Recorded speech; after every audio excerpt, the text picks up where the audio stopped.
विघ्न विनाशनम गणाधिपम गजाननम प्रसिद्धि सिद्धिदायकम वरप्रदम विनायकम नर्मदापुरम सुविख्यातम रेवाया दक्षिणे तटे सेवाश्रमे सुराजिता देवी नर्मदायै नमो नमः। भगवान शिव की पुत्री नर्मदा और भगवान शिव को स्मरण करते हुए आज श्रावण मास का 12वां दिवस, आज आपको संक्षिप्त शिव पुराणम में से दोहा चौपाइयों के माध्यम से देखिए थोड़ा अंतर है। जो मानस में रामचरित मानस में जो नवदा भक्ति बताई है और इस नवदा भक्ति में बात एक ही है, थोड़ा उलटफेर है। भगवान शिव और शिवा का संवाद है। पार्वती जी पूछती हैं, भगवान शिव बताते हैं और कथा सुनिए। सती और शिव का सुनो सतसंगी आख्यान। हाँ, पहले भैया पार्वती के जन्म के पहले ही जब सती के रूप में थी भगवती, तब सती ने प्रश्न किया था, तब भगवान शिव ने उन्हें समझाया। सती और शिव का सुनो सतसंगी आख्यान, शिव ने नवदा भक्ति का दिया सती को ज्ञान। भगवान शिव क्या कह रहे हैं, देखिए ये व्याप्त महेश्वर हैं कन कन में, ऐसा मानव है जो मनु में।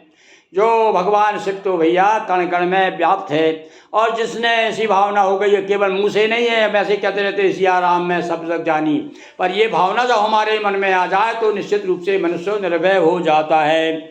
उसकी भक्ति स्मरण भक्ति बनी रहे शिव में अनुरक्ति।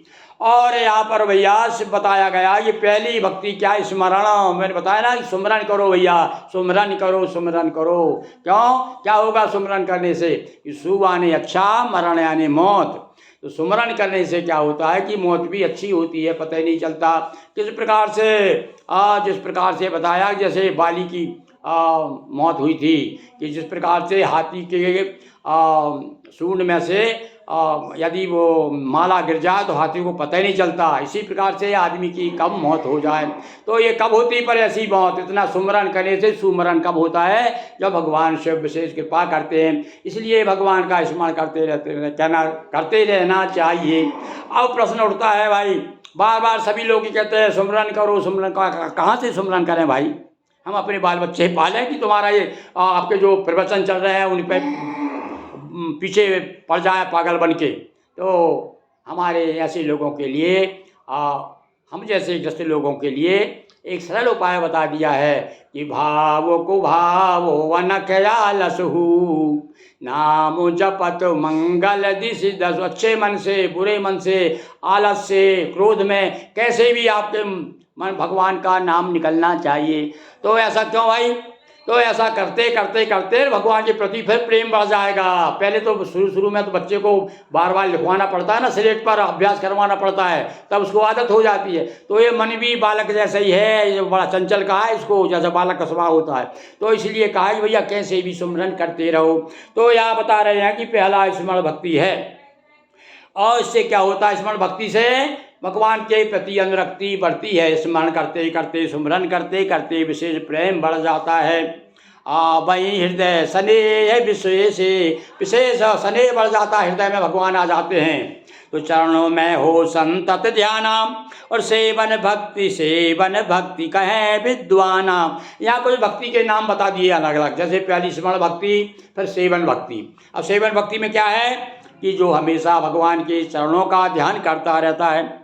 स्वयं दास है प्रभु है स्वामी, सदा रहे बनकर अनुगामी। हाँ, यहाँ पर दास भावना से जो भगवान के संबंध बना लेता है कि आप स्वामी हैं और मैं दास हूँ, यह भावना करके जो चलता है, और उसके लिए वो सेवन रूपी भक्ति कही गई है। ये दास भक्ति के लक्षण सभी बताते हैं विद्वतजन। सारे विद्वान कहते हैं। फिर कौन सी भक्ति हो जाएगी? ये तीसरी भक्ति है भाई। और सेवन जो मैंने कह दिया, सेवन नहीं, सेवन तो वो ही भगवान के से ध्यान करना चरणों का। और यहाँ पर बताते हैं कि इस दास और स्वामी का संबंध बना लेने से वो दास भक्ति हो जाती है।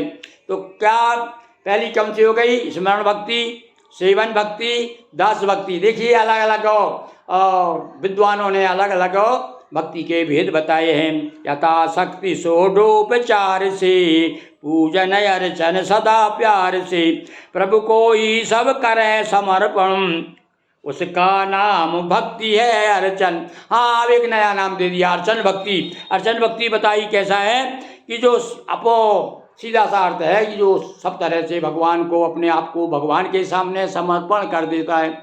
हम लोग आरती करते गाते हैं ना, भले वो हमारे वह आचरण में ना आए, पर कहते हैं कि जो कुछ है सो सब तेरा, और तेरा तुझको अर्पित क्या लागे मेरा है। तो इसको कह दिया यहाँ पर, उसे पुराण कहता है भैया ये अर्चन भक्ति है, समर्पण भक्ति है।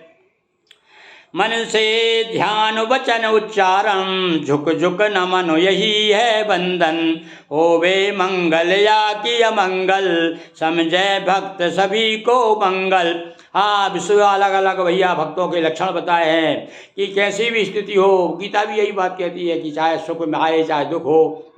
और यदि आपको उदाहरण के रूप में देखना हो तो भगवान राम का जीवन देख लीजिए, उनका कैसा चरित्र रहा। कि सुखो दुखो सारे सब प्रशंसा गारी। भगवान राम कैसे हैं कि ना तो उनको सुख व्याप्ता है ना दुख व्याप्ता जरूर है, पर सुख को सुख नहीं मानते, दुख को दुख नहीं मानते, समान रहते हैं। जो स्थिति दुख में रहती है वो स्थिति सुख में रहती है। मतलब कहने का है कि दुख में भूलो मति, सुख में फूलो मति, ऐसा कहा गया विद्वानों ने कि हमेशा एक सी स्थिति बनी रहती है। तो झुक झुक करके नमन करे, वंदन करे, भगवान के नाम का उच्चारण करे जोर जोर से, हैं। आपने देखा होगा, इसलिए तो हम लोग नारे लगाते हैं, जय घोष करते हैं दूर दूर से। और मंगल या कि अमंगल, भक्त समझे भक्त सभी को मंगल। और कहा है ना भैया, देखो कभी लोग बड़े सरल सरल शब्दों में बता देते हैं, कहते तेरे कांटों से भी प्यार, तेरे फूलों से भी प्यार, तू जैसा चाहे मुझे रख करतार। तो यहाँ वही बात है कि मंगल हो या मंगल, उसे भी मंगल समझे। जय विश्वास ईश प्रतिमान है, सख्य भक्ति है कहे सयाने, ये सखा की भक्ति है और पक्का विश्वास हो। जो जो वस्तु कीनी अर्जन, प्रभु प्रसन्नता है तू समर्पण। जो भी कुछ हो एकत्रित करे सबसे पहले भगवान को। हमने देखा ना, महात्मा लोग चाय भी पियेंगे तो पहले से चाय में अपनी ऐसा थोड़ा सा उंगली डालेंगे और छिटक करके भगवान को अर्पित करेंगे, प्रभु पहले आप पाइए फिर मैं चाय पीऊँगा। तो ये समर्पण की भक्ति बताई, वही सच्चे मन से होना चाहिए समर्पण। जिसके हृदय एक भी वासा, उसको सहज मिले कैलासा। ये इतने आपने लक्षण बताए अभी हैं, इनमें से एक भी यदि है तो आप समझ लीजिए आपका कैलाश वास निश्चित है। भगवान का समीप, भगवान शिव के समीप आपको पहुंचना ही है। कलयुग में भक्ति सुखदायक, सहज सरल विशेष फलदायक। और भैया इस युग में और तो कुछ हम कर नहीं सकते, और भक्ति भी कहाँ है। कई लोग तो पहले जब आदमी जब अपने कपड़े पहनने लगता है, भगवान परिधान कर लिया, भस्म लगा ली, त्रिपुण लगा लिया, और तो लोग बगला भगत कहने लगते हैं। पर भैया यही बगला भगत हो, यदि हृदय से बगला भक्ति आ जाए, ऐसी सफेदी आ जाए, इसी ऐसी भावना आ जाए, तो ये बगला भक्ति में परिणत हो जाती है। इसीलिए किसी के कहने सुनने से भी चिंता नहीं करना चाहिए, संसार हमारे लिए क्या कह रहा है। हमको तो धीरे धीरे भगवान के शरण में जाना है, और कोई भी माध्यम हो, चाहे कहना चाहिए मन से हम नाम नहीं ले रहे हैं, आलस में ले रहे हैं, तो भी भगवान का स्मरण करते रहो, सुमरते रहो, शरम मंदिर जाते रहो, भगवान शिव की उपासना करते रहो। तो कहे ना, पड़े रहो दरबार में धक्का धनी के खाए, कभी ना कभी तो भगवान के कानों में ध्यान आएगा उसको कभी ना कभी, भक्त पाएगा उसको कभी ना कभी। ऐसा विश्वास मन में जमाते चलो, कृष्ण गोविंद गोपाल गाते। ये विश्वास होना चाहिए हमारे मन में है कि भगवान एक दिन अवश्य मिलेंगे। कहते हैं कि एक भक्त था और वो नाच रहा था, भगवान का नाम ले करके नृत्य कर रहा था। उससे पूछा, अरे भैया, अरे ऐसा सुना है कि जतन जतन मुनि जतन कराही, अंतराम कहीं आवत नहीं। अब बड़ा मुश्किल है भगवान का मिलना। बोले ये बताओ कब मिलेगा। बोले कोई पक्का नहीं है पर मिलते जरूर है। बस हाँ ये तो है, मिलते हैं ना, मिलते हैं तो पर मुझे विश्वास है कि आज नहीं तो कल, कल नहीं तो परसों, परसों नहीं तो परसों, एक दिन जरूर मैं उनकी शरण प्राप्त कर लूँगा और उन्हें भी प्राप्त कर लूँगा। ऐसा पक्का विश्वास हमारे मन में हो जाना चाहिए।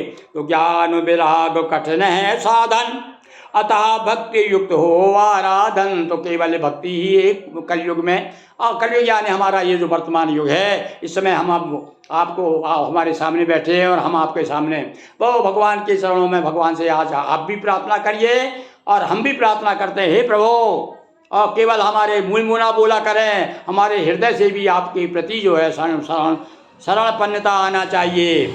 जिसका मन मुझ में रमा और मैं भी उसके पास। हाँ, भगवान का एक वचन है, भगवान शिव का क्या, सभी देवताओं का, सभी का, चाहे विष्णु हो, चाहे शिव हो, चाहे कृष्ण हो, देवी हो, सबका एक ही वचन है कि आप पहले अरे भाई तू 10 कदम चलेगा तो मैं 20 कदम चल के तेरे पास आऊँगा।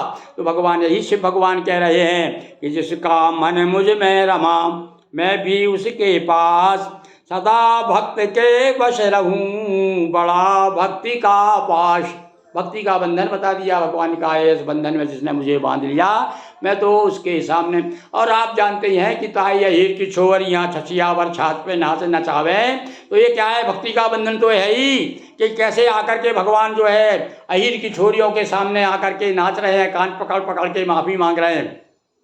तो यह भगवान शिव भी बड़े सहज भाव से कह रहे हैं, भैया जो मेरे शरण में आ जाएगा, क्यों में से एक भी इसके पास में है और मैं उसके पास में हूँ। बोलिए उमापति महादेव की जय। हर हर महादेव शंभो।